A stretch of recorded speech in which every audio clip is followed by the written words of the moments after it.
អញ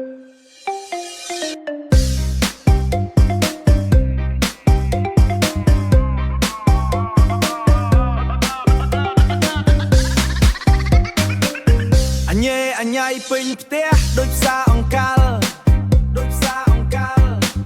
ចានឆ្នាំងប៉ះគ្នាលឺសូខ្ទោខ្ទាល់អ្នកខ្លះស្រែកឡូឡាអ្នកខ្លះស្ដីបន្ទោជីវិតក្នុងគ្រួសារមិនដែលបានសុខស្រួលចង់បានកន្លែងស្ងាត់មួយជ្រុងសម្រាកកាយតែសំឡេងអ៊ូអវាមកតាមជាប់ឆ្ងាយម្ដាយហៅរកអីឪពុកសួរនេះនោះខ្ញុំដូចជាមនុស្សឈួតក្នុងផ្ទះដែលមានរោគ្រួសារអញញ៉ៃជួយម្រាយណាគ្រប់គ្នាសុទ្ធតែមាត់គ្មានអ្នកណាចេះស្ងាត់គ្រួសារអញញ៉ៃឈឺក្បាលណាចង់រត់ចេញទៅក្រៅឲ្យផុតពីភាពស្មុគស្មាញឲ្យផុតពីភាពស្មុគស្មាញឲ្យផុតពីភាពស្មុគស្មាញកូនក្មេងយំទ្រាំស្ដាប់ដូចគេវេស្គោបងប្អូនឆ្លោះគ្នារឿងអត់បានការសោះ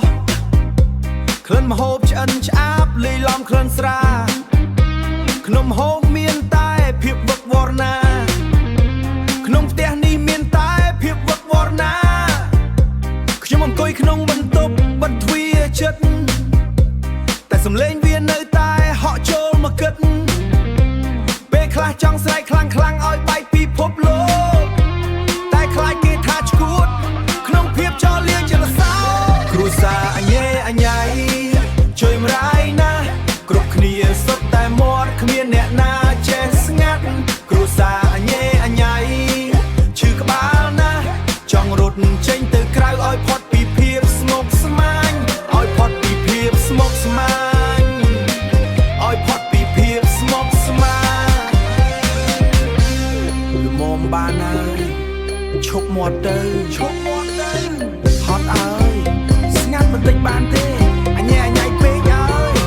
អញញ៉ៃពេកហើយទៅលើជឿស្ដាប់ស្អប់ណា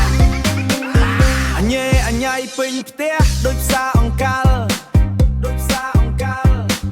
ចានឆ្នាំងប៉ះគ្នាលឺសូខ្ទោខ្ទាល់អ្នកខ្លះស្រែកឡូឡាអ្នកខ្លះស្ដីបន្ទោជីវិតក្នុងគ្រួសារមិនដែលបានសុខស្រួលចង់បានកន្លែងស្ងាត់មួយជ្រុងសម្រាកកាយតែសំឡេងអ៊ូអវាមកតាមជាប់ឆ្ងាយម្ដាយហៅរកអីឪពុកសួរនេះនោះខ្ញុំដូចជាមនុស្សឈួតក្នុងផ្ទះដែលមានរោគ្រួសារអញញ៉ៃជួយម្រាយណាគ្រប់គ្នាសុទ្ធតែមាត់គ្មានអ្នកណាចេះស្ងាត់គ្រួសារអញញ៉ៃឈឺក្បាលណាចង់រត់ចេញទៅក្រៅឲ្យផុតពីភាពស្មុគស្មាញឲ្យផុតពីភាពស្មុគស្មាញឲ្យផុតពីភាពស្មុគស្មាញកូនក្មេងយំទ្រាំស្ដាប់ដូចគេវេស្គោបងប្អូនឆ្លោះគ្នារឿងអត់បានការសោះក្លិនម្ហូបឆ្អិនឆ្អាបលាយឡំក្លិនស្រាក្នុងម្ហូបមានតែភាពវឹកវរណាក្នុងផ្ទះនេះមានតែភាពវឹកវរណាខ្ញុំអង្គុយក្នុងបន្ទប់បិទទ្វារជិត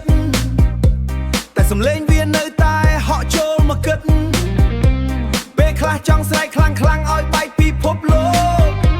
តែខ្លាចគេថាឈួតក្នុងភាពចោលលៀងចលសោគ្រួសារអញញ៉ៃជួយម្រាយណាគ្រប់គ្នាសុទ្ធតែមាត់គ្មានអ្នកណាចេះស្ងាត់គ្រួសារអញញ៉ៃឈឺក្បាលណាចង់រត់ចេញទៅក្រៅឲ្យផុតពីភាពស្មុគស្មាញឲ្យផុតពីភាពស្មុគស្មាញ